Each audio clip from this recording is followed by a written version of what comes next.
నమస్తే. Astro Morgan ఛానల్‌కి స్వాగతం.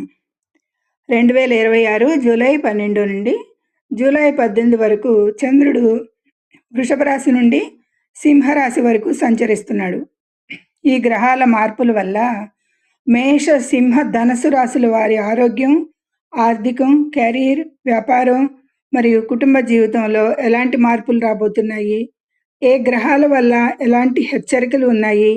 అలాగే ఏ ఏ నక్షత్రాల వారికి ఎలాంటి ఫలితం ఉండబోతోందో ఈ వీడియోలో పూర్తిగా వివరంగా పరిహారాలతో సహా తెలుసుకుందాం. వీడియోని ఎక్కడా స్కిప్ చేయకుండా చివరి వరకు చూడండి. అయితే ఈ వివరాలు తెలుసుకునే ముందు అసలు ఖగోళంలో గ్రహాలు ఎలా ఉన్నాయి, స్థితి పొంది అనేది మేషరాశి గురించి చూద్దాము. మేషరాశి నుంచి ద్వితీయంలో కుజుడు సంచరిస్తున్నాడు. ఇక తృతీయంలో రవి, బుధులు సంచరిస్తున్నారు. రవి 17వ తారీఖు వరకు సంచరించి 18న కర్కాటక రాశిలోకి మారతాడు. ఈ వారంలో రవి మార్పు ఒక్కటే ఈ వారంలో గోచరిస్తోంది. అయితే బుధుడు ఈ వారం అంతా మిథున రాశిలోనే ఉంటాడు.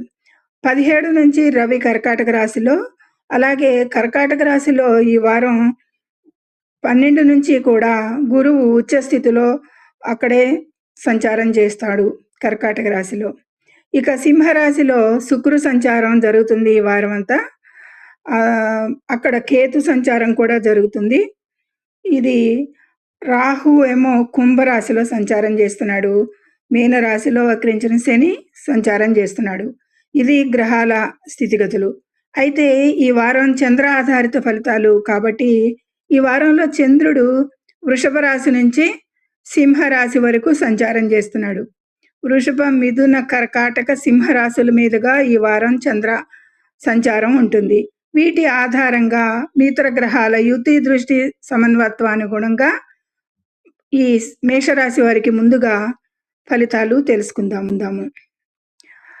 మేషరాశి. ఈ మేషరాశి వారికి 4లో గురుడు ఉచ్చ స్థితిలో ఉన్నాడు. మరియు చంద్రుడు సంచారం వల్ల కూడా ఆరోగ్యం సాధారణంగా బాగానే ఉంటుంది అని చెప్పచ్చు.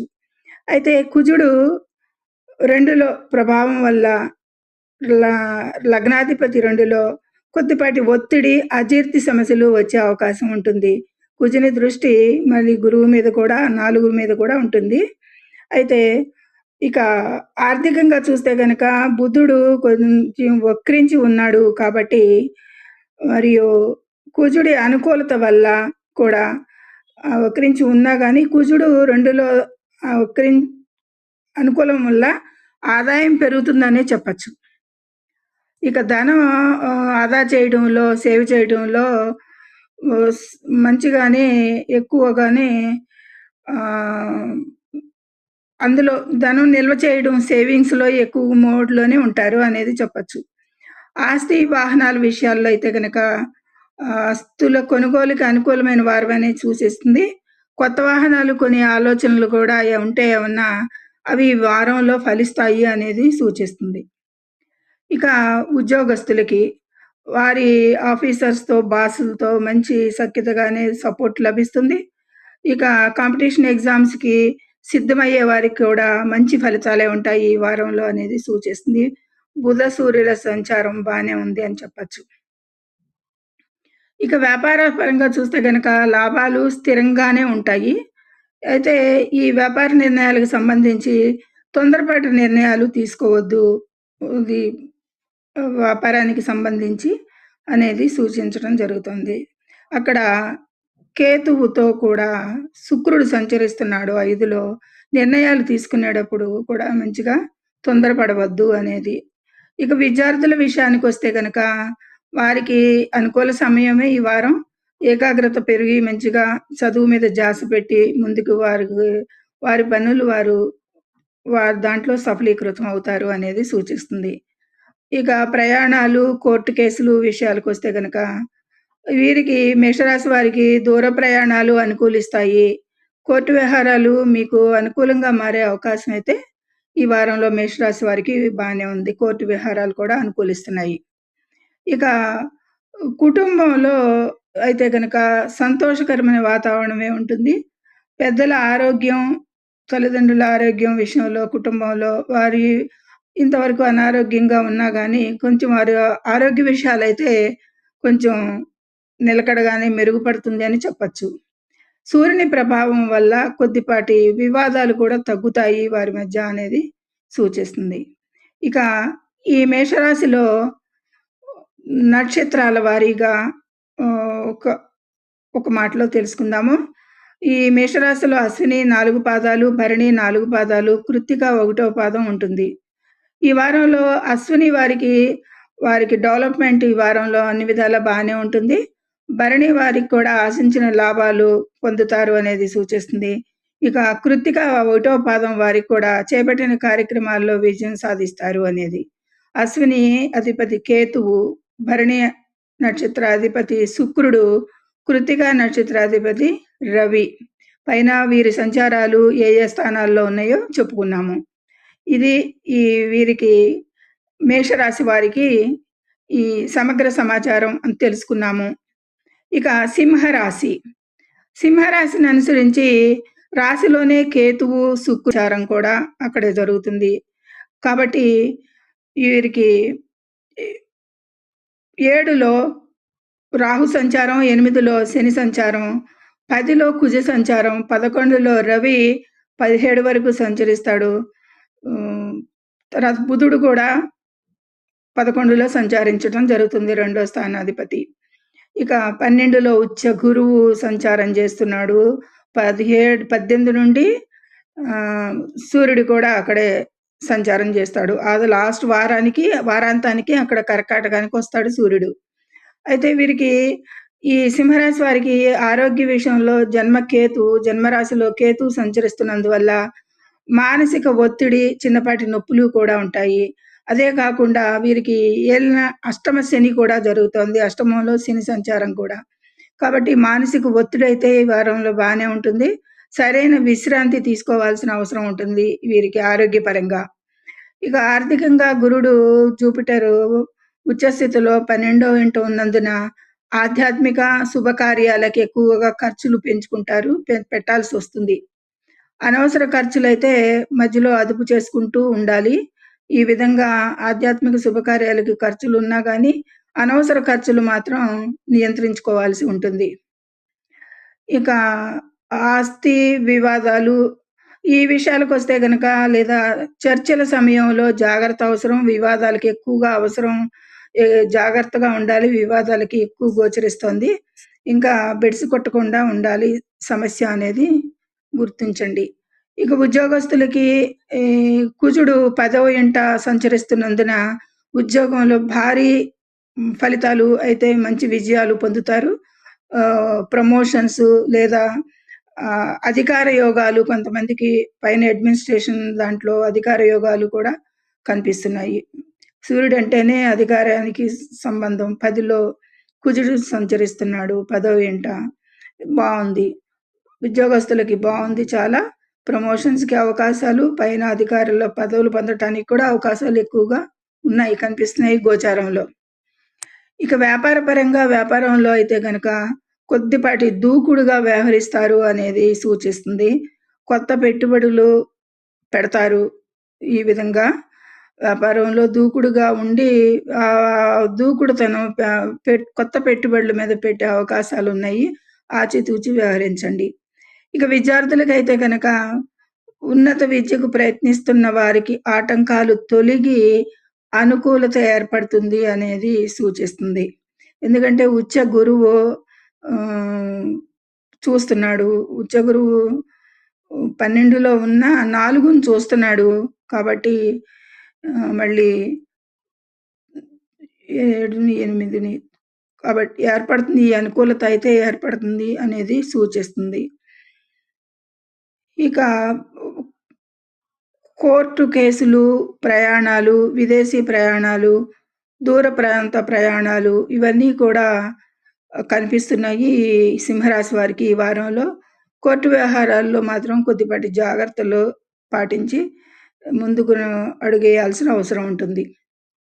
ఇక శుక్రుడు సింహరాశిలోనే ఉండటం వలన తన సొంత రాశి సొంత సింహరాశిలోనే ఉండటం వల్ల కుటుంబంలో ఆనందం వెల్లివిరుస్తుంది. కొత్త పరిచయాలు ఏర్పడతాయి వీరికి అనేది బావుంది సింహరాశి వారికి ఈ విధంగా. ఈ విధంగా ఫలితాలు చెప్పుకున్నాము. అయితే సింహరాశిలో కూడా 3 నక్షత్రాలు ఉంటాయి. మఖ నక్షత్రం 4 పాదాలు, పూర్వ ఫాల్గుణి నక్షత్రం 4 పాదాలు, అలాగే ఉత్తర ఫాల్గుణి నక్షత్రం 1 పాదం. మఖా నక్షత్రాధిపతి శుక్రుడు రాశిలోనే సారీ మఖా నక్షత్రాధిపతి కేతువు రాశిలోనే సంచరిస్తున్నాడు. పూర్వ ఫాల్గుణి నక్షత్రాధిపతి శుక్రుడు కూడా రాశిలోనే సంచరిస్తున్నాడు. ఉత్తర ఫాల్గుణి నక్షత్రాధిపతి లాస్టు వారాంతానికి మిథునం నుంచి కర్కాటక రాశిలోకి వస్తాడు. అది చెప్పుకున్నాము. అయితే ఈ వారంలో మఖా నక్షత్రం వాళ్ళకి మంచి ప్రశాంతత లభిస్తుంది అనేది చెప్పొచ్చు. ఇక పూర్వ ఫల్గుణి పుబ్బా నక్షత్రం వారికి మంచి సంతోషంగా ఉంటారు అనేది కొద్దిపాటి ఆరోగ్య సూచనలు పాటిస్తే మిగతా అంతా కూడా వారికి సంతోషమే. ఇక ఉత్తర ఫాల్గుణి నక్షత్రం వాళ్ళకి 1 పాదం వాళ్ళకి ధైర్యంగా ఉంటారు ఈ వారంలో చాలా. ఏ పనులకైనా గానీ ధైర్యంగా ముందడుగు వేస్తారు అనేది చెప్పొచ్చు. ఇది వీరికి సింహరాశి వారికి సమగ్ర సమాచారం ఈ వారంలో. ఇక తదుపరి ధనస్సు రాశి వారికి. ధనుసు రాశిని అనుసరించి 3లో రాహు సంచారం జరుగుతుంది అనుకూలమే. 4లో శని అనుకూలం లేదు. 6లో కుజుడు అనుకూలిస్తున్నాడు. 7లో బుధుడు, సూర్యుడు కూడా మిథున రాశిలో అంత అనుకూలం కాదు. 8లో గురువు కూడా అంత అనుకూలం కాదు. కాకపోతే గోచారంలో ఉచ్చ గురువు కొన్ని దృష్టులకి అనుకూలించవచ్చు అనేది సూచిస్తుంది. కొన్ని దుస్థానాలలో కూడా మంచి రాజయోగం కలిగి మంచి ఇది కూడా రావచ్చు. అయితే 8వ ఇంట గురువు లాస్ట్ రోజున సూర్యుడితో సంచరిస్తారు ఈ వారంలో. 9లో శుక్ర సంచారం అంత అనుకూలంగా లేదు. భాగ్యస్థానం అయినా గానీ అక్కడ కేతువు కూడా ఉన్నాడు. అది అనుకూలించదు. 9లో లాస్ట్‌లో చంద్ర సంచారం కూడా అంత అనుకూలం కాదు అనేది సూచిస్తుంది. అయితే ఈ ధనుసు రాశి వారికి చంద్రుడు 6, 7, 8, 9 రాశుల మీదుగా చంద్ర సంచారం. వారం ప్రారంభంలో వీరికి బానే చంద్రబలం బావుంటుంది. వారం ద్వితీయార్థంలో చంద్రబలం తగ్గుతుంది అనేది చెప్పొచ్చు. గ్రహానుకూలత కూడా పెద్ద అంతగా ఎక్కువేమి లేదు ఈ వారంలో వీరికి. అయినా చూద్దాం వివరాలు. ఇక ధనుసు రాశి వారికి శని 4వ ఇంట ఉండటం వల్ల వీరికి ఎక్కువగా అలసట, జీర్ణ సంబంధిత సమస్యలు వచ్చే అవకాశాలైతే కనిపిస్తున్నాయి ఈ వారంలో. చాలా జాగ్రత్తగా ఉండాలి. ఆహార నియమాలు పాటించాలి. బయటిగా ఫుడ్డు అది కూడా కంట్రోల్ చేసుకుని. ఇక ఆర్థికంగా చూస్తే గనక చంద్ర సంచారం వల్ల ధనలాభాలు ఉంటాయి బానే. ఆర్థిక పరిస్థితి అయితే ఈ ధనుసు రాశి వారికి నిలకడగానే ఉంటుంది. బానే ఉంటుంది. ఇక ఆస్తి వాహనాలు, స్థిరాస్తి వ్యవహారాల్లో పెద్దల సలహా తీసుకోవడం మంచిది. తొందరపడి నిర్ణయాలు తీసుకోవద్దు. ఒక శ్రమకు తగిన ఫలితం అయితే ఉద్యోగస్తులకి కాంపిటీషన్ ఎగ్జామ్స్‌లో రాసే వాళ్ళకి మంచి రిజల్ట్స్ వారు ఎంత శ్రమ చేస్తే అంత రిజల్ట్స్ వస్తాయి అనేది పోటీ పరీక్షల్లో కూడా చాలా శ్రమ పడాల్సిన అవసరం కనిపిస్తుంది. అయితే విజయం కోసం కఠిన శ్రమ చాలా అవసరం అనేది గట్టిగా చెప్పడం జరుగుతోంది. ఇక వ్యాపారం అయితే గనక ధనుసు రాశి వారికి లాభసాటిగా సాగుతుంది బానే. భాగస్వామ్య వ్యాపారాలలో కొద్దిపాటి జాగ్రత్తలు అవసరం. వివాదాలకి అవకాశం కొద్దిగా ఉంటుంది. అది. ఇక విద్యార్థుల విషయాలకొస్తే గనక వారికి విద్యా విషయాలలో సానుకూల వాతావరణం బానే కనిపిస్తుంది. పర్వాలేదు ఈ వారంలో. కాపోతే ఏకాగ్రతతో మంచిగా చదువుతారు అనేది తెలుస్తుంది. ఇక చిన్న చిన్న ప్రయాణాలైతే ఈ ధనుసు రాశి వారికి అనుకూలం. కానీ కోర్టు వ్యవహారాలు సానుకూలంగానే మారతాయి వీరికి అనేది కూడా సూచిస్తుంది. బానే ఉంది. ఇక శుక్రుడి సంచారం వల్ల జీవితంలో కొత్త మార్పులు, భాగస్వామితో సత్సంబంధాలు కొద్దిపాటిగా బానే ఉంటాయి. భాగ్యస్థానంలో 9లో జనరల్‌గా శుక్రుడు మంచి ఇదిగానే ఇస్తాడు. ఇందాక పొరపాటున చెప్పాను గానీ. భాగస్వామితో సత్సంబంధాలు బానే ఉంటాయి. ఇక నక్షత్రాల వారీగా ఒకే మాట చెప్పుకుందాము. ధనుసు రాశిలో కూడా ఈ మూలా నక్షత్రం 4 పాదాలు, పూర్వాషాఢ నక్షత్రం 4 పాదాలు, ఉత్తరాషాఢ 1వ పాదం ఉంటుంది. మూలా నక్షత్రాధిపతి మళ్ళీ కూడా కేతువే. ఈ మూల వారికి ప్రయాణాలు అనుకూలిస్తాయి అని చెప్పచ్చు. ఇక పూర్వాషాఢ నక్షత్రాధిపతి శుక్రుడు 9లో భాగ్యస్థానంలో సంచరిస్తున్నాడు. కేతువుతో కలిసి ఉన్నాడు. వారం చివరంతంలో చంద్రుడు కూడా కలుస్తాడు 2 రోజులు. అయితే వీరికి కొద్దిపాటి శ్రమ పడాల్సిన అవసరం అయితే కనిపిస్తోంది ఎక్కువగా. ఉత్తరాషాఢ 1వ పాదం వీరికి ఈ వారంలో కొద్దిపాటి స్థిరత్వం అనేది ఉంటుంది. అది కొన్ని పనుల్లోనూ వారి ఆలోచనల్లో గానీ, ముందడుగు వేయటంలో గానీ, కొద్దిపాటి ఆదాయ వ్యయాలకు గానీ కొద్దిపాటి స్థిరంగానే ఉంటుంది. స్థిమితంగా ఉంటారు ఈ వారంలో అనేది సూచించడం జరుగుతుంది. ఇది ఈ మేష, సింహ, ధనుసు రాశుల వారికి చెప్పుకున్నాము. అయితే తీవ్రమైన అనారోగ్య సూచనలు గానీ, ప్రమాదాలు గానీ అది విడిగా మళ్ళీ హైలైట్‌గా చెప్పడం జరుగుతుంది. ఈ వారం చంద్ర సంచారం, రాహుకేతువులు మరియు శని ప్రభావాల వల్ల మానసిక ఆందోళనలు, నిద్రలేమి సమస్యలు ఎదురు కావచ్చు. ముఖ్యంగా వాహనాలు నడిపేటప్పుడైతే స్పెక్యులేషన్ లేదా షేర్ మార్కెట్‌లో పెట్టుబడి పెట్టేటప్పుడు కూడా అత్యంత అప్రమత్తంగా ఉండాలి ఈ వారంలో. అంత అనుకూలంగా లేదు. బుధుడు కొద్దిపాటి వక్రించి ఉన్నాడు కాబట్టి. ఇక ఎలాంటి ప్రమాదాలు, నష్టాలు జరగకుండా ముందస్తు జాగ్రత్తలైతే తీసుకోవడం కోసమే ఇదంతా ఈ ప్రమాదాల గురించి మరీ హైలైట్‌గా చెప్పటం జరుగుతుంది. ముందస్తు జాగ్రత్తగా జాతకం అంటే మనదేదో మార్చేయదు. ముందు తెలుసుకోవటం వల్ల కొన్ని విషయాలకి కాషియస్‌గా ఉండొచ్చు అనేది. ఇక అందరికీ వర్తించే పరిహారాలు 3 రాసుల వారికి కూడా రోజు ఉదయాన్నే సూర్య నమస్కారాలు చేయడం లేదా ఆదిత్య హృదయ స్తోత్రం చదవడం వల్ల సూర్యుని అనుగ్రహం కలుగుతుంది, ఆరోగ్యం కుదుటపడుతుంది అనేది సూచిస్తుంది. ఇక వృత్తి ఉద్యోగాలకు కూడా చాలా అనుకూలంగా ఉంటుంది. కుజుడు దోషాలు, ప్రమాదాలు మరియు వివాదాల నివారణకు ప్రతి మంగళవారం సుబ్రహ్మణ్యేశ్వర స్వామిని లేదా ఆంజనేయ స్వామిని దర్శించుకుని పూజించండి.